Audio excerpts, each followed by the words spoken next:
اگر یہ اہل ہوتے اور تجربہ کار ہوتے تو شاید یہ حکومت میں تو یہ سب. تو یہ عید کے بعد یہ اگر سڑکوں پر آتے ہیں، کوئی تحریک، کوئی احتجاج شروع ہوتا ہے اور مولانا صاحب بھی اگر ان کے ساتھ ہی سڑکوں پر آ جاتے ہیں تو پھر تو حکومت کے لیے بڑا خطرہ ہو سکتا ہے، چونکہ بڑی اسٹریٹ پاور ہے مولانا صاحب کے پاس بھی، ان کے پاس بھی. سڑکوں پر تو یہ لوگوں کو نکال کر لے آتے ہیں. کیوں آئیں گے سڑکوں پہ؟ کیا حکومت نے کیا بگاڑ جو سڑکوں پہ آئیں گے؟ اور دوسری بات ان کا جمہوری حق ہے بالکل یہ سڑکوں پہ ہے. جہاں پر ریزرو سیٹوں کی آپ نے بات کی، آج پشاور ہائی کورٹ کا تفصیلی فیصلہ آ چکا ہے. یہ ایک آزاد گروپ تھا، ایک آزاد گروپ جو ہے وہ ایک جماعت میں شامل ہوا. اس جماعت کے اپنے سربراہ نے جو ہے خود اپنی پارٹی پہ الیکشن نہیں لڑا، وہ خود آزاد اسی سے الیکشن لڑے. انہوں نے نامینیشن پیپرز کسی کی لسٹ جو ہے وہ نہیں دی کہ میری یہ ریزرو سیٹوں کی لسٹ ہے. ان کو اعتماد ہی نہیں تھا اپنی پارٹی کے اوپر، اپنے اوپر کہ میں اتنی سیٹیں شاید جیتوں کہ مجھے ریزرو سیٹ ملے. نہ انہوں نے ریزرو سیٹ کے لیے جو ہے لسٹیں دی ہیں، نہ نامینیشن پیپر جمع کرائے. لہٰذا ان کو کوئی حق نہیں بنتا کہ ان کو ریزرو سیٹیں ملیں. یہی میں کہتا ہوں کہ نااہلی اور نالائکی ہے اپوزیشن کی. اگر یہ اہل ہوتے اور لائق ہوتے تو کوئی ایسی جماعت میں شامل ہوتے جہاں پہ ریزرو سیٹیں بھی ہوتی ہیں. لہٰذا ان کی نالائکی اور نااہلی تو یہی ثابت کر دے کہ اور جو ایونٹس گزرے ہیں یہ ساری اپنی نالائکی اور نااہلی کی وجہ سے چیزیں ان کے حق میں نہیں آئی ہیں. اگر یہ تکڑے ہوتے اور اہل ہوتے تو بہت سے فیصلے شاید گھر میں بھی آ جاتے. صحیح. تو چلیں فیض صاحب، آپ کہہ رہے ہیں کہ ان کی تو 4-5 الگ الگ سمتیں ہیں، لیکن یہ جو حکومت میں شامل تمام اتحادی جماعتیں ہیں اور آپ تو ایز سپورٹر ساتھ ہیں، ظاہر ہے آپ عملی طور پر حکومت کا پارٹ نہیں ہے، تو ان تمام جماعتوں کی سمت ایک ہی ہے. چونکہ ابھی ہم نے دیکھا تھا کچھ عرصے پہلے جب پرائیویٹائزیشن کی بات ہوئی تو آپ کا ایک الگ موقف سامنے آیا اور آپ اس پر حکومت کو کنونس بھی کرنا چاہتے ہیں. چیئرمین ارسا والا معاملہ آیا، آپ نے اس کو ریورس کروا دیا. تو حکومت ایک قدم اٹھاتی ہے، آپ اس کو واپس پیچھے ہی دھکیل دیتے ہیں. نہیں، چیئرمین ارسا کا جو ایشو تھا وہ ایک بڑا سنجیدہ ایشو تھا جس میں ایک غلط فیصلہ ہوا تھا. ہم نے وزیر اعظم صاحب کو اس کے اوپر جو ہے اپڈیٹ کیا. وزیر اعظم صاحب خود ان کو اس چیز کا علم نہیں تھا. جب ان کو اس چیز کا علم ہوا تو انہوں نے اپنا فیصلہ واپس کیا. جہاں تک پرائیویٹائزیشن کی بات ہے، بالکل پاکستان پیپلز پارٹی کا اپنا ایک موقف ہے پرائیویٹائزیشن کے حوالے سے، پی ایم ایل این کا اپنا ایک موقف ہے، اور ہم آپس میں بیٹھ کر اس مسئلے کا حل نکالیں گے. ہم میڈیا کے ذریعے بات نہیں کریں گے بلکہ ہم اکراس دی ٹیبل بیٹھ کر ہم کوشش کریں گے کہ ہم حکومت کو کنونس کریں یا وہ ہمیں کنونس کریں، پبلک پرائیویٹ پارٹنرشپ پہ کریں. جو چیزیں بھی ہیں انشاءاللہ ہم مل بیٹھ کر اس مسئلے کا حل نکالیں گے. صحیح. یعنی کسی ایک جماعت کو تو اپنی پوزیشن پرائیویٹائزیشن کے معاملے پر چھوڑنی پڑے گی، چونکہ دونوں کا بالکل 180 ڈگری کا اپوزٹ موقف ہے. آپ چاہتے ہیں پرائیویٹائزیشن نہ ہو، پبلک پرائیویٹ پارٹنرشپ کے تحت اداروں کو چلایا جائے، اور حکومت نئے فائنانس منسٹر کو لائی شاید اس لیے کہ وہ جلدی جلدی پرائیویٹائزیشن کریں اور 3-4 اداروں کو تو وہ کم از کم 1-2 سال میں پرائیویٹائز کر ہی دیں. کیا پتہ درمیانی کوئی ایسا راستہ نکل ہے جس میں جو ہے ہماری بات بھی مان لی جائے، ان کی بات بھی مان لی جائے. تو ایسا بھی کوئی راستہ نکل سکتا ہے، بیٹھ کے مسئلہ کا حل نکلتا ہے. تو میں پوری امید ہوں کہ انشاءاللہ بیٹھ کر جو ہے مسئلہ کا حل نکل سکتا ہے. ٹھیک ہے. یعنی نجکاری والے معاملے پر کوئی سنجیدہ اختلاف، کوئی ایسی کشیدہ صورتحال تو نہیں ہو سکتی کہ پیپلز پارٹی اپنے فیصلے پر سوچنے پر مجبور ہو جائے کہ ہمیں حکومت کی سپورٹ جاری رکھنی ہے نہیں رکھنی؟ حالات بہتر ہی ہیں، حکومت استحکام کے ساتھ چلتی رہے گی. میں نہیں سمجھتا کہ ایسی نوبت آنی ہے، اور کوئی حکومت بھی ایسی نوبت لے کے آئے گی یا اپوزیشن یا ناٹ اپوزیشن پاکستان پیپلز پارٹی ایسی کوئی جو ہے وہ سچویشن لے کے آئے گی. انشاءاللہ بیٹھ کر افہام و تفہیم سے اس مسئلے کا حل نکالیں گے. ہمارے 2 پوائنٹ آف ویوز ڈیفینیٹلی ہیں، لیکن ہم ایک ایسے پوائنٹ آف ویو پہ اگری انشاءاللہ کریں گے جس میں دونوں پولیٹیکل پارٹیز کا جو ہے وہ ریزرویشن جو ایڈریس ہوں. صحیح. اویل صاحب، یہ سینٹ کے انتخابات آپ کو اس بار کتنے غیر متنازع لگ رہے ہیں؟ ماضی کی طرح تو نہیں ہوگا 70-75 کروڑ روپے چل رہے ہیں ایک سیٹ کے لیے؟ کچھ حیرانی آپ کو ہوئی کہ فیصل وارڈا کو کبھی ایم کیو ایم سپورٹ کرنے کی بات کرتی ہے، کبھی وہ کہتے ہیں ہم ان کو ووٹ دیں گے، کبھی ایسا امکان سامنے آتا ہے کہ نہیں جی نہیں دیں گے. تو فیصل وارڈا اور اس طرح کے اور بھی جو کینڈیڈیٹس ہیں وہ آزاد حیثیت میں اگر الیکشن لڑتے ہیں تو کچھ حیران کن نتائج کے ہم توقع رکھیں اس بار سینٹ انتخابات سے؟ مجھے نہیں لگتا کہ سینٹ کے الیکشن میں کوئی حیران کن نتائج ہوں گے. فیصل وارڈا صاحب کے پروپوزر اور سیکنڈر جو ہے ایم کیو ایم سے تھے. ایم کیو ایم نے ان کو اپنے غالباً پروپوزر سیکنڈر دیے ہیں، اور مجھے لگ رہا ہے کہ وہ ایم کیو ایم کے ایم پی ایز ہی ان کو ووٹ کریں گے سینٹ کے لیے اگر انہوں نے ان کو اپنا کینڈیڈیٹ بنایا. ابھی تک ایم کیو ایم کی طرف سے کینڈیڈیٹ فائنل نہیں ہوئے. پاکستان پیپلز پارٹی کے سندھ میں آج یہ ٹکٹیں جمع ہو چکی ہیں، اور ایم کیو ایم کی ابھی تک جو ہے کینڈیڈیٹس فائنل نہیں ہوئے. جیسے ایم کیو ایم کے کینڈیڈیٹ فائنل ہوتے ہیں پھر پتہ چلے کہ شاید وہ فیصل وارڈا کی کینڈیڈیٹ ہے نہیں ہے. اگر ان کا کینڈیڈیٹ ہے تو ایم کیو ایم ان کو ووٹ کرے گی، اگر نہیں ہوں گے تو ایم کیو ایم ان کو ووٹ نہیں کرے گی. تو لہٰذا ہر صوبے میں اسی قسم کی پوزیشن ہے.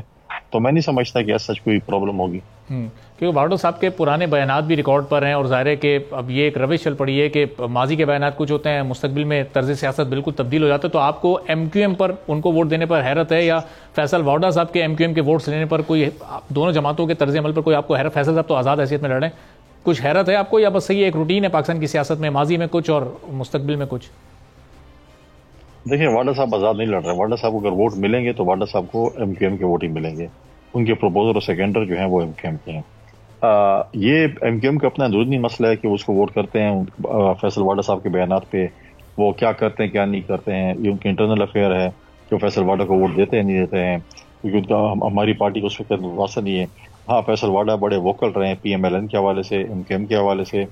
ایم کیو ایم میں بھی میں نے ٹی وی پہ دیکھا تھا کوئی ریزرویشنس تھیں فیصل واڈا کے حوالے سے کہ ان کو ہم کیوں سپورٹ کریں. لہٰذا یہ پارٹی نے فیصلہ کرنا ہے. اگر ایم کیو ایم آج فیصلہ کرتی ہے کہ فیصل واڈا ان کے کینڈیڈیٹ ہیں تو ان کو ووٹ کریں گے. اگر کہتے ہیں کہ فیصل واڈا ہمارے کینڈیڈیٹ نہیں ہے تو ایم کیو ایم ان کو ووٹ نہیں کرے گی. صحیح. اور فیصل صاحب ظاہر ہے سینٹ انتخابات کے بعد دونوں ایوانوں میں حکومت کی اکثریت ہوگی، فیصلہ سازی میں آپ لوگ آزاد ہوں گے، تو وہ کون سی قانون سازی ہے، اصلاحات ہے جس پر اس وقت خاص طور پر فوکس ہے حکومت کی بڑی جماعتوں کا، مسلم لیگ نون کا، پیپلز پارٹی کا؟ ابھی اگلے 3 4 5 ماہ میں کیا پلان کیا ہوا آپ لوگوں نے، کیا تبدیلیاں لے کر آنی ہیں؟ دیکھیں جب پارلیمنٹ مکمل ہو جائے گی، اپر ہاؤس جو ہے وہ کمپلیٹ ہو جائے گا اور چیئرمین سینٹ بھی آ جائیں گے، تو حکومت کے پاس جو بھی پینڈنگ بلز پڑے ہیں جو دیکھیں گے اس پہ کریں گے. لیکن سب سے امپورٹنٹ بات جو میں سمجھتا ہوں اس وقت اس ملک کے لیے ہے وہ الیکٹورل ریفارمز ہیں. حکومت کو چاہیے کہ سب سے پہلے امپورٹنٹ جو کام ہے اس پہ الیکٹورل ریفارمز کمیٹی بنے. الیکٹورل ریفارمز ہونے چاہیے تاکہ جو آج جو شکایت کر رہی ہیں جو پولیٹیکل پارٹیز کہ ہمارے ساتھ دھاندلی ہوئی ہے ان کی چیزوں کو ایڈریس کرنا چاہیے. آج اگر ہم یہ چیزیں ایڈریس نہیں کرتے اور چور دروازے بند نہیں کرتے تو اگلے الیکشن میں بھی کوئی نہ کوئی ایسے جو ہیں پھر دوبارہ سی چیزیں ہوں گی، پھر ہم شور شرابہ کریں گے، رونا پیٹنا کریں گے اور اس کے بعد 5 سال اس طرح گزاریں گے.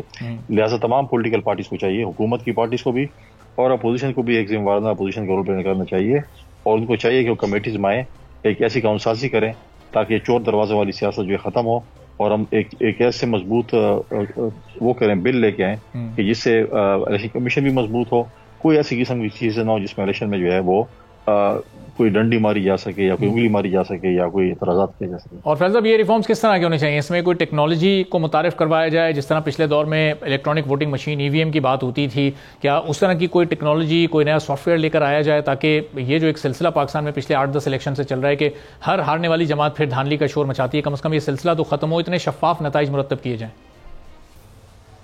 دیکھیں چیزیں ہم نے فیصلہ کرنا ہے، پولیٹیکل پارٹیز نے فیصلہ کرنا ہے کہ ہم آپس میں بیٹھیں، ہم ایک ایسی چیزیں لے کر آئیں جس میں جو ہم پہ جو اعتراضات کرتے ہیں وہ نہ ہوں. آپ نے ای وی ایم کے حوالے سے بات کی، یہ پی ٹی آئی کا بہت ایک ہمیشہ یہ رہا ہے کہ ای وی ایم کے ذریعے جو ہے ای وی ایم جو ماضی کا تجربہ رہا ہے جو کمیشن میں ہوتا ہے، ماضی کا تجربہ رہا ہے کوئی اتنا اچھا نہیں رہا ہے مختلف ممالک میں. لہٰذا بات چیت ہو سکتی ہے کہ ہم ٹیبل پہ جائیں گے، بیٹھیں گے، ڈائلاگس کریں گے تو بات چیت ہو سکتی ہے. شاید پی ٹی آئی اگر آئے ٹیبل پہ تو ہمیں وہ اس پہ کنونس کرے باقی جماعتوں کو کہ یہ جو ای وی ایم ہے وہ ٹھیک ہے، اور باقی جماعتیں جو ای وی ایم کو نہیں چاہتی وہ کنونس کریں کہ یہ ٹھیک نہیں ہے. تو یہ چیزیں بیٹھ کر حل ہوتی ہیں. تو بیٹھ کر کوئی تجاویز ہماری ہوں گی، کچھ کسی اور پارٹی کی ہوں گی، اور دیکھیں گے کہ جس کی تجاویز اچھی ہوں گی اس کو اڈاپٹ کرنا چاہیے اور ایک ایسی قانون سازی کرنی چاہیے تاکہ کوئی کل الیکشن کے اوپر انگلی نہ اٹھا سکے. صحیح. اور فیض صاحب اس وقت ایک عام آدمی کے حالات بھی ظاہر بہت بڑا مسئلہ ہے. اب یہ مہنگائی پر کس طرح قابو پانا ہے، چونکہ ایک نیا طوفان ہم ایکسپیکٹ کر رہے ہیں. آئی ایم ایف کے پروگرام میں ایک بڑا قرضہ لینے جب حکومت جا رہی ہے تو ان کی بھی بڑی کنڈیشنز ہوں گی، اس قرضے کو واپس کرنے کے انتظامات بھی ہوں گے. تو یہ اب پاکستان پیپلز پارٹی کا جو منشور تھا وہ بڑا عوامی ریلیف والا تھا، لیکن ظاہر ہے آپ کو وہ مینڈیٹ نہیں مل سکا. حکومت کو کیسے کنونس کریں گے کہ کم از کم کچھ تو ریلیف وہ عوام کو فراہم کریں؟ دیکھو عوام کو ریلیف کرنا جو ہے ہماری فرسٹ پریورٹی ہونی چاہیے، حکومت کی فرسٹ پریورٹی ہونی چاہیے. جہاں تک آپ نے کہا ایم ایف کے پاس جانا ہے، بجٹ ہے، ڈیفینیٹلی مشکل فیصلے حکومت نے کرنے ہیں. کوئی اتنے آسان فیصلے نہیں ہے کہ وہ نہیں کریں گے. ہاں مشکل فیصلے ایکسیپٹیبل ہیں، ہم اس کو پھر بھی جو ہے ویلکم کریں گے. اگر ہم دیکھیں کہ سال ڈیڑھ میں اگر ہم یہ مشکل فیصلوں کی جو ہے وہ اس کے تابع ہوں اور اس کے بعد یہ ملک جو ہے وہ ایک پراپر جو ہے وہ ٹریک پہ چل سکتے ہیں سال ڈیڑھ کی مشکلات کے بعد، تو ہر کوئی قربانی دینے کو تیار ہے. اگر یہ سال ڈیڑھ کے بعد خدا خاصہ ایسی 4-5 سال چلے گا تو پھر کوئی قربانی دینے کے تیار نہیں ہے. لہٰذا میں پوری امید ہوں اس فائنانس منسٹر سے بھی کہ وہ ایک اچھے انسان ہے جو ان کی شہرت ہم نے سنی ہے، ایک اچھی شہرت سنی ہے اس کی، تو یہ ملک کو اس جو ہے اکنامیکل کرائسس سے نکالنے میں ایک اہم کردار ادا کریں گے. یعنی پیپلز پارٹی نے حکومت کو 1 سے 1.5 سال کا وقت دیا ہے کہ اگر اس دوران یہ معاشی مسائل حل ہونے کی طرف نہیں جاتے، حل ہونا تو ممکن نہیں ہے لیکن ایک ٹریک اگر آپ لوگوں کو نظر نہیں آتا، حکومت کی درست سمت نظر نہیں آتی، تو پھر آپ کوئی بھی فیصلہ کرنے میں آزاد ہوں گے. ہم نے کوئی سچ آفیشیل الٹیمیٹم نہیں دیا. یہ آپ کی توسط سے میں سن رہا ہوں پاکستان پیپلز پارٹی نہیں ابھی جو آپ نے گفتگو کی میں اس سے اخذ کر رہا ہوں یہ نتیجہ کہ آپ کی گفتگو کا مطلب یہ ہے نا کہ 1.5 سال میں حکومت یہ سب کر لے، ورنہ پھر یہ ہو سکتا ہے. اخذ کرنا تو آپ کی اپنے ایک جمہوریہ کی آپ کریں، لیکن پاکستان پیپلز پارٹی حکومت کے ساتھ کھڑی اور ان شاء اللہ تعالیٰ ہم حکومتی بینچز پہ ہیں. ہم نے ہمیشہ کہا کہ ہم تنقید برائے اصلاح کریں گے، تنقید برائے تنقید کبھی نہیں کریں گے. لہٰذا ہم ہمیشہ حکومت کو پازیٹیو مشورے دیں گے، ایسے مشورے دیں گے جس سے عوام کو ریلیف ہو، اس ملک کو جو ہے وہ ہم آگے لے کر چل سکیں. کبھی بھی ہم ایسے نیگیٹو کوئی مشورہ ایسا نہیں دیں گے جس میں عوام کو ریلیف نہ ملے یا ملک کے لیے اس میں نقصان ہو. ٹھیک ہے فیصل صاحب، یہاں ایک چھوٹا سا بریک لیتے ہیں، بریک کے بعد واپس آئیں گے تو فیصل کریم کنڈی صاحب ہمارے ساتھ موجود ہیں، ان کے سامنے مزید کچھ سوالات رکھیں گے.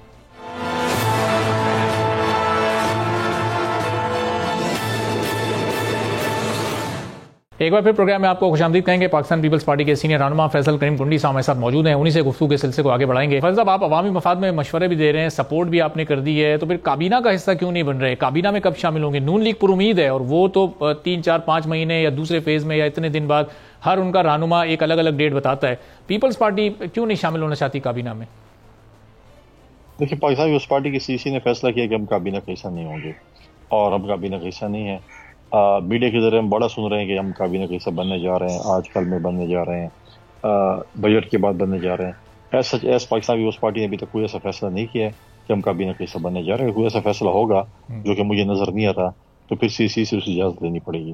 لہٰذا میں نہیں سمجھتا کہ ہم کابینہ کا حصہ بننے جا رہے ہیں. صحیح. چلیں اب آخر میں ذرا خیبر پختونخوا کی حکومت سے متعلق بھی کمنٹ کر دیجیے گا کہ علی امین گنڈاپور صاحب اگلے 5 سال بہتر طریقے سے چلا سکیں گے. کے پی کے کو اسٹارٹ انہوں نے جیسا لیا، 2 ملاقاتیں وزیر اعظم شہباز شریف سے وہ کر چکے ہیں، کرپشن کرنے والوں کو وہ اینٹیں مارنے کی بات کر رہے ہیں، اس پر جوابی آپ نے بھی ایک بات کہی تھی. تو یہ اب کیا ہونے جا رہا ہے کے پی میں؟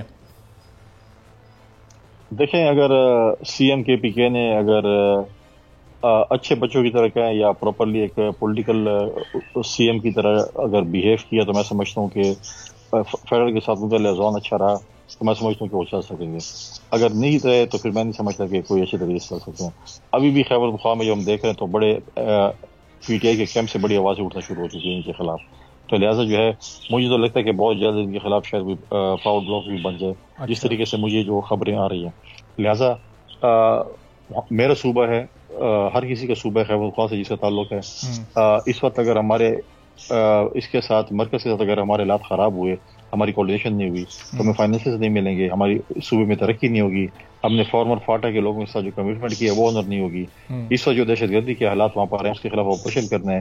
تو سب چیزوں کے لیے جو ہے اس کا جو مسئلہ جو ہے وہ فیڈریشن میں ہی ہوتا ہے. آپ کو فیڈریشن اگر سپورٹ نہیں کرے گی، آپ کے پاس اپنے اتنے وسائل نہیں ہیں. لہٰذا میں امید کرتا ہوں وزیر اعلیٰ سے کہ وہ وزیر اعظم کے ساتھ اچھی کوارڈینیشن رکھیں گے اور صوبے کی ترقی کے لیے جو ہے اپنا کردار ادا کریں گے. باتیں انیشیٹو تو انہوں نے اچھا لیا، 2 ملاقاتیں جو اب تک ہوئی ہیں اس میں وہ بھی پر امید دکھائی دے رہے ہیں، وزیر اعظم نے بھی انہیں کمٹمنٹس کیے ہیں. تو یہ ورکنگ ریلیشن شپ تو ایسا لگ رہا ہے کہ ایک بہتر بن گیا بہت ہی آغاز میں. میں سمجھتا ہوں کہ اس کو بہتر بننا چاہیے، لیکن یہ بات نہیں ہونی چاہیے کہ میں آپ کے ٹی وی پروگرام میں بھی بیٹھا ہوں اور آپ کے ساتھ باتیں کر رہا ہوں اور جیسے ٹی وی پروگرام ختم ہو میں کسی اور چینل پہ آگے آپ کو گالی نکالنا شروع کر دوں. تو اس طریقے سے ورکنگ ریلیشن نہیں چلتی. تو ان کو بیہیو کرنا پڑے گا اور میں سمجھتا ہوں کہ ان کے بیہیویئر میں ہی خیبر پختونخوا اور خیبر پختونخوا کی حکومت کا مستقبل جو ہے وہ ہے. تو میں سمجھتا ہوں کہ ٹھیک ہے، آپ کی پالیٹکس ہے، آپ کی اپنی جماعت ہے، وہ کرتے رہیں، لیکن جب آپ کہیں کہ میں وزیر اعظم کو مانتے نہیں ہوں تو وزیر اعظم کو اگر آپ نہیں مانتے تو پھر مانگنے کیا گئے ان کے پاس؟ سیدھے تو آپ وزیر اعظم سے ہی مانگ رہے ہیں. تو لہٰذا اس قسم کی اسٹیٹمنٹس، اس قسم کی بچگانہ حرکتیں نہیں ہونی چاہیے اور میں سمجھتا ہوں کہ مرکز اور صوبے کی کوارڈینیشن ہونی چاہیے تاکہ ہمارا صوبہ ترقی کر سکے. بہت بہت شکریہ. فیصل کریم کنڈی صاحب پاکستان پیپلز پارٹی کے سینئر رہنما ہمارے ساتھ موجود تھے اور کہہ رہے تھے کہ اپوزیشن اس وقت ڈیوائیڈڈ ہے، اپوزیشن اس وقت حکومت کے لیے کوئی بڑا چیلنج نہیں ہے. 5 سمتوں میں اس وقت یہ اپوزیشن بٹی ہوئی ہے اور ان کا کوئی ایک ٹریک نظر نہیں آ رہا ہے. اور ایک ایسے موقع پر ان کی جانب سے گفتگو کی گئی جب ہم نے دیکھا کہ جے یو آئی کے سینیٹر طلحہ محمود صاحب نے پاکستان پیپلز پارٹی میں شمولیت اختیار کر لی اور انہوں نے پریس کانفرنس کی اور یہ کہا کہ میں پاکستان پیپلز پارٹی میں شمولیت اختیار کر رہا ہوں چونکہ میں قومی سطح پر عوام کے لیے نکلنا چاہتا ہوں. اور پھر پیپلز پارٹی کی قیادت کی جانب سے یہ بھی کہا گیا کہ اپوزیشن جماعتوں کے اور بھی لوگ ایسے ہیں جو کہ اس وقت رابطوں میں ہیں اور آنے والے دنوں میں وہ حکومتی بینچز پر ہمیں بیٹھے نظر آئیں گے. تو اب کیا اپوزیشن کی جو جماعتیں ہیں اس وقت ان کے اپنے لوگ، ان کے اپنے ارکان حکومتی جماعتوں کے ساتھ رابطے کر کے ان میں شامل ہونے کی بات کر رہے ہیں؟ کیا صورتحال ہے اور اپوزیشن کا آگے لاہ عمل ہے کیا رمضان میں یا پھر رمضان کے بعد کیا کرنے اپوزیشن جاری ہے؟ اس پر ہم گفتگو کرتے ہیں. شعیب شاہین صاحب سینئر رہنما ہمارے ساتھ موجود ہیں. کامران مرتضیٰ صاحب جے یو آئی کے سینئر رہنما ہمیں جوائن کر چکے ہیں. تو شعیب شاہین صاحب، حکومت تو بڑی کانفیڈنٹ نظر آ رہی ہے، فیصل کریم کنڈی صاحب یہ کہہ رہے ہیں کہ اپوزیشن تو بڑی کمزور ہے، اس وقت کوئی سمت نہیں ہے آپ کی، کوئی ایسا مؤثر احتجاج آپ لوگوں کی جانب سے نظر نہیں آ رہا. ان کے لیے مہنگائی بڑا چیلنج ہے بنسبت اپوزیشن، تو کس طرح سے رسپونڈ کریں گے آپ؟ دیکھیں، یہ کٹ پتلیوں کی حکومت ہے، یہ کوئی ڈیولی الیکٹڈ ریپرزینٹیٹیو نہیں ہے، یہ ان کو بھی پتہ ہے. عوام نے ان کو ریجیکٹ کر دیا ہے. یہ جو ریجیکٹڈ لوگ اس وقت قبضہ کر کے ڈاکہ زنی کے ذریعے وجود میں آنے والی حکومت میں جو بیٹھے ہوئے ہیں، ان کے پاس نہ کوئی اخلاقی جواز ہے، نہ قانونی اور آئینی جواز ہے. آپ دیکھیں 3 دفعہ سابق پرائم منسٹر نواز شریف، اس کو یہ شرم نہیں آئی کہ ایک نہتی خاتون جو پچھلے 8 مہینے سے جیل میں ہے، اس سے بھی اگر تم نے الیکشن دھاندلی کے ذریعے اور فورجری کے ذریعے الیکشن جیتنا تھا تو پھر یہ کیا الیکشن ہے؟ مجھے بتائیں کہ اگر اسی طرح انٹرم سیٹ اپ کے لوگوں نے ہی یہ حکومت چلانی تھی تو پھر الیکشن کرانے کی ضرورت کیا تھی؟ دیکھیں لوگوں نے ان کو بدترین طریقے سے ان کو ریجیکٹ کیا ہے. لوگ آج پی ٹی آئی کے ساتھ کھڑے تھے اور ہیں. سمپل بات ہے کہ جن کو حق حکمرانی عوام نے دیا ہے ان کو حکومت کرنے کا موقع دیں. Let them face the music. ان کے مشکل معاملات ہیں، مشکل حالات ہیں یا اچھے حالات ہیں، ان کو فیصلہ کرنے کا اختیار دیں. لیکن جو طریقہ کار ہماری مقتدر نے اور اسٹیبلشمنٹ نے اور جو اداروں نے اور الیکشن کمیشن نے اور ریٹرننگ آفیسرز نے رول ادا کیا وہ انتہائی بھیانک اور بدترین داغ. لیکن شعیب صاحب جو اعتراضات آپ کو پنجاب میں ہیں یا جو سندھ میں ہیں، ہم دیکھتے ہیں کہ کے پی میں آپ لوگ میجورٹی کے ساتھ آئے اور وہاں کے نتائج پر آپ لوگوں کو کوئی تحفظات نہیں ہے. اب حکومتی جماعتیں بھی پھر آپ پر یہ کرٹیسزم کرتی ہیں کہ آپ کو کے پی کے میں پھر نتائج پر کیوں اعتراض نہیں ہے؟ وہاں پر بھی تو وہی الیکشن کمیشن تھا، وہی اسٹیبلشمنٹ تھی، وہی تمام ادارے تھے.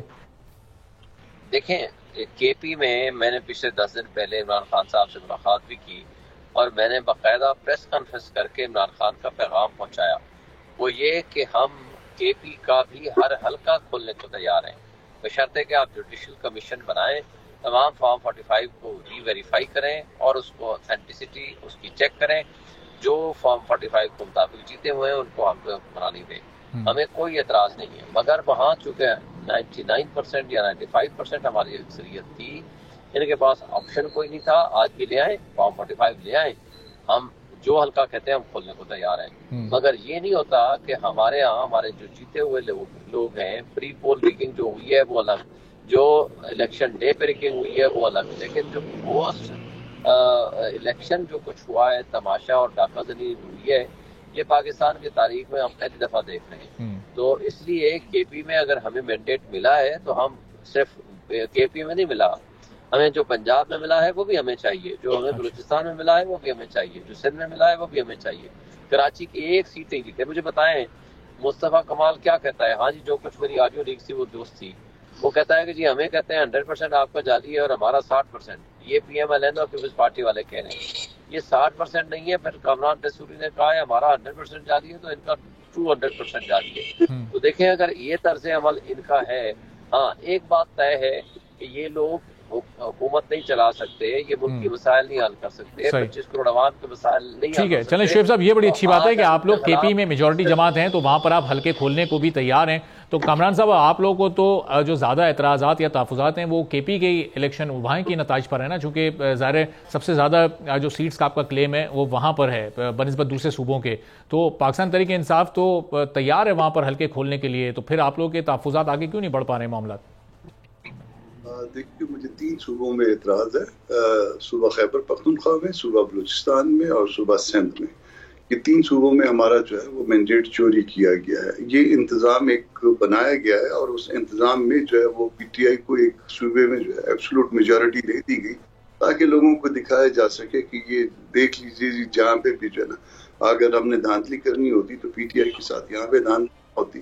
تو وہاں پہ بھی ہوئی ہے، مگر شعیب شہین صاحب جو ہے نا وہ ایک بٹوین دی لائن ایک بات کہہ رہے تھے، بشرطے کہ یہ بشرطے کہ جو ہے نا اس کو ذرا جب آپ ریوائنڈ کریں گے دوبارہ سنیں گے تو یہ بشرطے کہ والی کاٹ دیں ان کو، یہ بغیر کسی شرط کے جو ہے نا یہ ایک کہہ دیں کہ جی ہم اس میں کھولنے کے لیے تیار ہیں، جو آپ کے حلقے جو ہے نا ایک سرٹن پرسنٹیج ہمارے ساتھ ایگری کر لیجئے اور ہم اس کو کھولنے تیار ہیں، اور شرائط اس میں چھوڑ دیجئے کہ باقی 3 صوبوں کی باقی 3 صوبے پھر خود اس نقشے قدم پہ چلیں گے.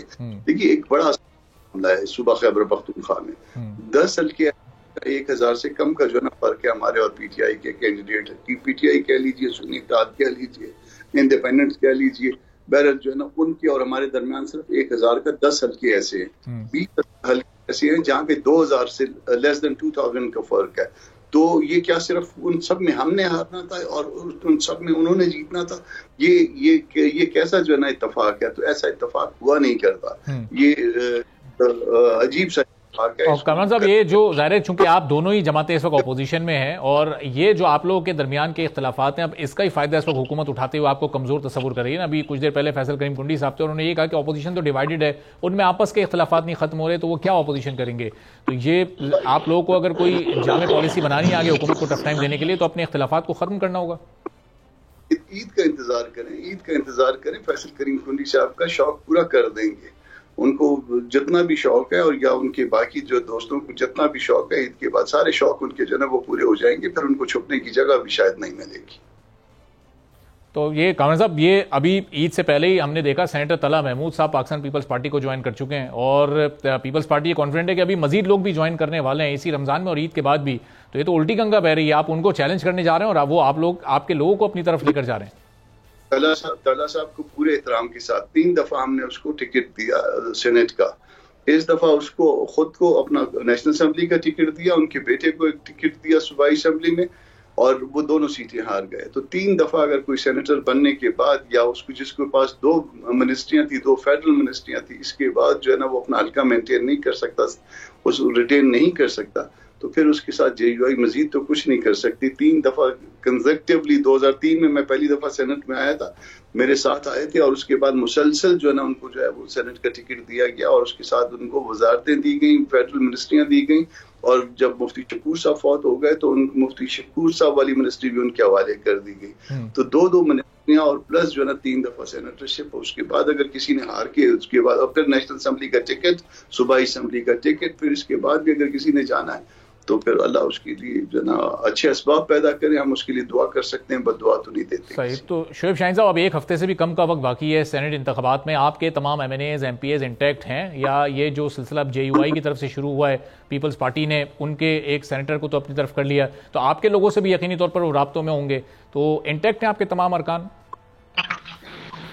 دیکھیے میرا نہیں خیال کہ ان حالات میں تو کوئی لوٹا بنے گا, کیونکہ لوٹوں کا انجام اور حشر پبلک لوگ خود دیکھ چکے ہیں. ریاض کہتا ہے کہ جناب میں سلام کرتا ہوں, لوگوں کو وعلیکم السلام جواب نہیں دیتے مجھے. یعنی اتنی لوگ نفرت کرتے ہیں. نہ یہ اخلاقی طور پر درست ہے, نہ یہ قانونی طور پر درست ہے کہ آپ لوٹا کریسی کریں. آپ الیکٹ ہو جائیں کسی ایک پارٹی سے, جا کر کے آپ چینج ہو جائیں کسی دوسری پارٹی میں شفٹ اوور کر جائیں, تو میرا خیال ہے کہ وہ مناسب بھی نہیں ہوتا اور اب قوم ان کو تسلیم نہیں کرے گی. بلکہ میں یہ اگر کہوں کہ سوشلی اور اخلاقی طور پر ایک لحاظ سے ان کا جینا آرام ہو جائے گا.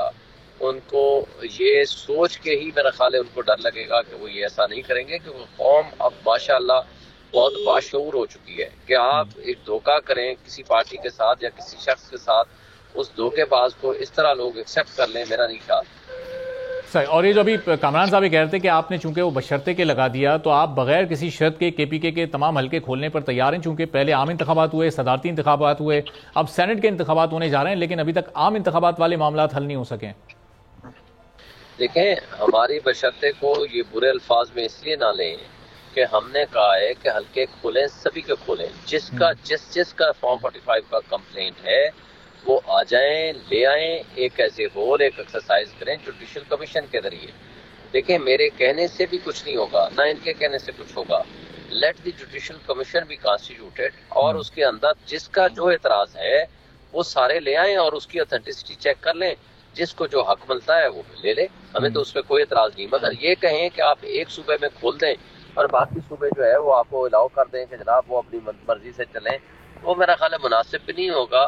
مناسب یہی ہوگا کہ آپ اس کو سارے حلقے کھولیں اور جن حلقے میں جس کو شکایت ہے ایز اے ہول وہ سب لے آئیں, آ کر کے ایک جوڈیشل کمیشن کے ذریعے دودھ کا دودھ پانی کا پانی. شیخ صاحب بڑی دلچسپ بات ہے کہ آپ جوڈیشل کمیشن کی ڈیمانڈ کر رہے ہیں, پاکستان پیپلز پارٹی بھی یہ ڈیمانڈ کر رہی ہے, جبکہ وہ تو خود ان کی سپورٹ سے حکومت بنی ہے, لیکن کیا وہ حکومت کو کنونس نہیں کر پا رہے, یا جوڈیشل کمیشن بنانا اب صرف ایک جماعت یعنی مسلم لیگ نون کے ہاتھ میں؟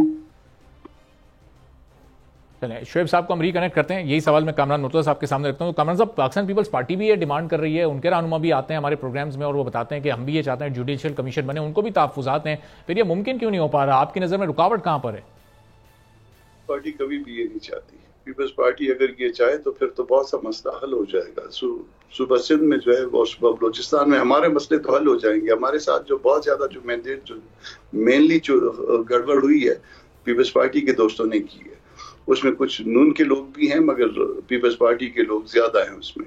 تو یہ بڑی آسان سی بات ہے, یہ دونوں حضرات کنسنٹ کریں. یہ شرط ہے کہ یہ جو دونوں جو شرط لگاتے ہیں نا بھائی نیکی کا کام تو ہم کر لیتے ہیں. دیکھیے دو صوبوں میں, ایک میں پیپلز پارٹی کی حکومت ہے بلکہ دو میں پیپلز پارٹی کی حکومت ہے اور ایک میں پی ٹی آئی کی یا سنی اتحاد کی حکومت ہے. دونوں جو ہے نا پی ایم صاحب جو ہے نا وہ اپنا کمیشن بنوا دیں اپنے صوبوں کی حد تک, ہائی کورٹ کو ریکویسٹ کر دیں اور ان کو کہیں کہ کوئی ایک جج جو ہے وہ ڈپیوٹ کر دے تو وہ کمیشن بن جائیں گے. 3 صوبوں کے معاملہ خود بخود معاملہ جو ہے وہ آ جائے گا پنجاب.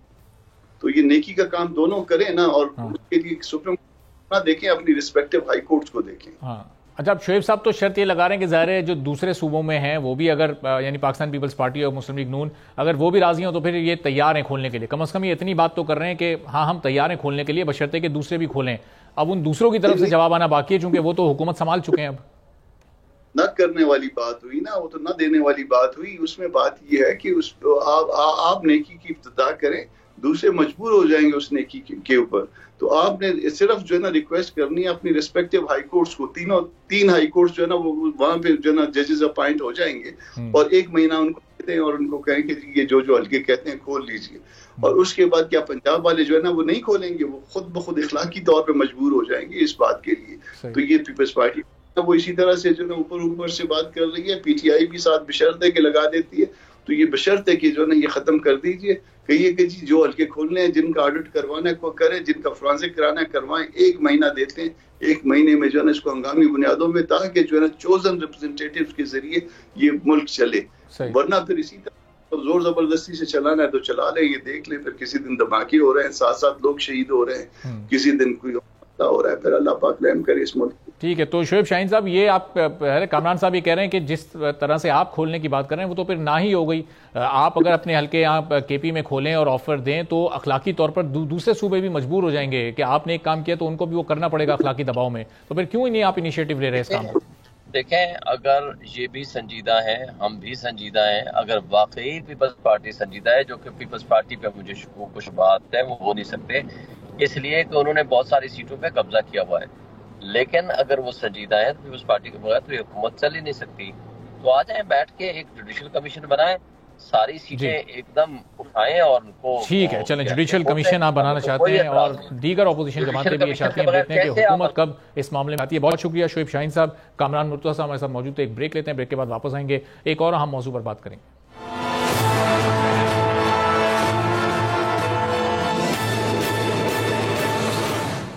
ایک بار پھر آپ کو پروگرام میں خوش آمدید کہیں گے. اور سلامتی کونسل میں غزہ میں فوری طور پر جنگ بندی کی قرارداد کو منظور کیا گیا ہے. 10 رکن ممالک کی جانب سے قرارداد پیش کی گئی اور 15 ممالک کی جانب سے اس ووٹنگ میں حصہ لیا گیا. 14 نے اس کو منظور کیا. امریکہ کی جانب سے اس ووٹنگ سے اجتناب کیا گیا اور اس ووٹنگ سے چند منٹ پہلے امریکہ نے اس کے متن میں بھی تھوڑی سی چینجز کروائیں اور اس مستقل جنگ بندی کو انہوں نے طویل جنگ بندی سے تبدیل کروایا. تو اب غزہ جہاں پر اسرائیلی مظالم کا سلسلہ ایک طویل عرصے سے کئی ماہ ہو چکے ہیں جاری ہے اور اب تقریباً 6 ماہ ہونے کو آ رہے ہیں, وہاں پر یہ سلسلہ رک نہیں پا رہا. اور ابھی بھی اس قرارداد میں جس طرح امریکہ نے رکاوٹ ڈالنے کی کوشش کی وہ پوری دنیا کے سامنے ہے. تو اب حالات کس طرف جائیں گے غزہ کے اور کب یہ انسانی قتل عام ختم کیا جائے گا, اس پر ہم گفتگو کریں گے. بریگیڈیئر ریٹائرڈ بابر علاؤدین صاحب ہمارے ساتھ موجود ہیں. بہت شکریہ بابر صاحب پروگرام کے لیے آپ نے وقت نکالا. یہ جو قرارداد منظور ہوئی ہے اس میں ہم نے دیکھا 15 ممالک کی جانب سے یہ ووٹنگ ہونی تھی, 14 نے اس کے حق میں ووٹ کیا اور ایک امریکہ نے اس میں ووٹنگ میں حصہ نہیں لیا. پھر جو انہوں نے چند چینجز اس قرارداد میں کروائیں, تو یہ حالات کس جانب آپ کو جاتے دکھائی دے رہے ہیں؟ انٹینشن ہے کیا امریکہ اور اسرائیل کی؟ جی بہت شکریہ, آپ نے اتنے امپورٹنٹ ایشو پہ بات کرنے کا موقع دیا. یہ سب کے سامنے ہے, گزشتہ 5 مہینوں سے زیادہ ہو چکا ہے جب سے اسرائیل نے غزہ پر ایک بلیٹنٹ اٹیک کیا ہوا ہے, جس کے نتیجے میں 40,000 سے زیادہ معصوم فلسطینی, جن میں کثیر تعداد بچوں کی اور عورتوں کی ہے, وہ شہید ہو چکے ہیں. فوڈ کانوائز کو ٹارگٹ کیا گیا, ہاسپٹل کو ٹارگٹ کیا گیا, ریفیوجیز کیمپس کو ٹارگٹ کیا گیا اور 80,000 سے زیادہ لوگ جو ہے زخمی ہو چکے ہیں. اور غزہ کا پورا شہر جو کہ تقریباً 1.2 ملین آبادی کا شہر ہے, ملبے کا ڈھیر بھر چکا ہے. لیکن اس دوران اسلامک سلامتی کونسل میں متعدد بار غزہ کے مسئلے پر قرارداد پیش کی گئی. ہر دفعہ امریکہ نے اس کو ویٹو کیا, جو کہ ایک بہت بدقسمتی کی بات ہے. ویٹو کرنے کا مطلب یہ ہے کہ اب اسرائیل کو کنڈیم نہیں کر رہے, اس کو سرٹیفائی کر رہے ہیں کہ جو بھی وہ کر رہے ہیں بالکل ٹھیک کر رہے ہیں. پوری دنیا ایک طرف, اسرائیل اور امریکہ ایک طرف. ابھی دنیا کے بار بار دباؤ کے بعد امریکہ نے اس دفعہ قرارداد کو ویٹو تو نہیں کیا ہے لیکن ابسٹین کیا. ابسٹین کا مطلب یہ لگایا جا سکتا ہے کہ انہوں نے اس سے بھی اتفاق نہیں کیا, اور جیسے آپ نے خود بھی دیکھا, آپ نے کہا بھی کہ متن میں بھی کچھ تبدیلی کی گئی, اور یہ بھی کہا گیا کہ یہ شاید اس طرح کی بائنڈنگ نہیں ہے. اور اسرائیل نے بھی اپنے غم و غصے کا اظہار کیا. امریکہ سے انہوں نے اعلیٰ سطحی بات چیت بھی فی الحال ملتوی کر دی ہے. تو یہ اوور آل اگر اب دیکھا جائے تو یہ بہت انتہائی اندناک قسم کی صورتحال ہے کہ پوری ڈٹائی کے ساتھ اسرائیل پچھلے 5 مہینوں سے نہتے فلسطینیوں پر ظلم و بربریت کا پہاڑ انہوں نے پورے کا پورا توڑا ہوا ہے. لیکن دنیا یا تو خاموش ہے یا کچھ امریکہ جیسے ممالک اسرائیل کے ساتھ ہیں. جنرل اسمبلی نے معتاد بار اس کے بارے میں ریزولوشن پاس کی ہے, لیکن جنرل اسمبلی آپ کو پتہ ہے اس کی اتنی پاس نہیں ہے, پوری ورلڈ باڈی تماشا بنی ہوئی ہے. تو دیکھا جائے تو یہ قسم کا انتہائی بدقسمتی کی بات بھی ہے, اندوناک بھی ہے, ہیومن کیٹاسٹرافی ہے. لیکن ہر جیسے سہانے سے, ہر مشکل وقت سے کچھ پازیٹیوز بھی آتے ہیں. پازیٹیو یہ ہے کہ فلسطینیوں نے یہ ثابت کیا ہے کہ آئیڈیالوجی کو کبھی اب ڈیفیٹ نہیں کر سکتے. اسرائیل اپنے اہداف حاصل کرنے میں مکمل طور پر ناکام ہوا ہے. نہ فلسطینیوں کو ختم کر سکا, نہ حماس کو شکست دے سکا, اور نہ ہی فلسطینیوں کو اپنی سرزمین چھوڑنے پر مجبور کر سکا. ابھی اپنی خفت مٹانے کے لیے اس کو طویل مدتی ایک جنگ بندی کہہ لے یا ہر روز نئے مطالبات سامنے آ جائے, تو میرا خیال ہے کہ آئندہ آنے والے دنوں میں ابھی چیزیں کلیئرٹی کی طرف اس طریقے سے جائیں گی کہ مزید پریشر ڈیفینیٹلی بڑھے گا اسرائیل اور امریکہ. اور بابر صاحب یہ جو تبدیلی امریکہ نے کروائی ہے مستقل جنگ بندی کو طویل جنگ بندی میں تبدیل کروانا, تو اس کا مطلب یہ ہو کہ کسی بھی موقع پر جا کر چند ماہ بعد یا چند سال بعد پھر اس جنگ کا آغاز ہو سکے گا. اگر اس قرارداد کو نافذ کر بھی دیا جاتا ہے تو پہلی بات تو اس کو امپلیمنٹ کرنا ہی آلموسٹ ناممکن ہوگا. جی اقوام متحدہ کے سیکرٹری جنرل نے بھی اپنے خدشات کا اظہار کیا ہے, اور انہوں نے بھی کچھ اپنی بے بسی کا بھی اظہار کیا. آپ کی بات بالکل ٹھیک ہے, امپلیمنٹ کرنا اسٹریٹ اوے اسرائیل تو مانتا ہی نہیں ہے, وہ بھی مشکل ہوگا. اور آپ نے درست فرمایا, اس کی کانوٹیشن یہی ہو سکتی ہے کہ آپ اس کو مستقل جنگ بندی کی بجائے طویل مدتی جنگ بندی, یعنی کہ کچھ عرصے بعد اگر پھر کوئی نہ کوئی بہانہ بنا کر پھر چڑھ دوڑو غزہ کے اوپر, تو لوز اینڈ چھوڑ دیا گیا ہے, جو کہ ایک اچھی بات نہیں, ایک اچھا پریسیڈنس نہیں ہے. اگر کل کو یہ پھر دنیا میں مثال بن جائے گی, تو سیکیورٹی کونسل تو دنیا کے سامنے اور ورلڈ باڈی ایک تماشا بن کے رہ جائے گی.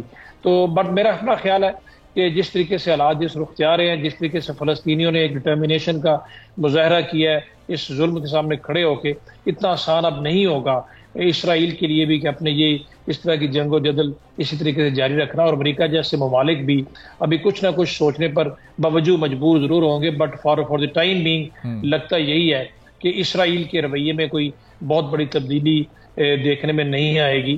بٹ ڈیفینیٹلی جب چیزیں اس حد تک آگے جاتی ہیں, جو وہ کر سکے تھے میکسیمم انہوں نے کر لیا. ابھی اس سے آگے بڑھ کے وہ کیا کریں گے, ابھی چیزیں جو ہیں وہ امید رکھنی چاہیے کہ کچھ بہتری کی طرف جائیں گی. کیونکہ لاسٹ مومنٹ کے اوپر اگر آپ اس میں قرارداد کے متن میں تبدیلی کرتے ہیں, اس مطلب آپ نے کافی حد تک مان لیا ہے کہ ابھی دنیا کے اس پریشر کو ود اسٹینڈ اپ نہیں کر سکتے. اور آپ کے اندر بھی انٹرنل امریکہ میں بھی آپ دیکھیں تھنک ٹینک ہو گئے یا امریکن سول سوسائٹی میں بھی باتیں ہونی شروع ہو گئی ہیں. ٹھیک ہے, بہت بہت شکریہ. بریگیڈیئر ریٹائرڈ بابر علاء الدین صاحب ہمارے ساتھ موجود تھے, تو آپ نے ان کی سنی. اسی کے ساتھ ناظرین آج کے پروگرام سے اجازت دیجیے. اللہ حافظ.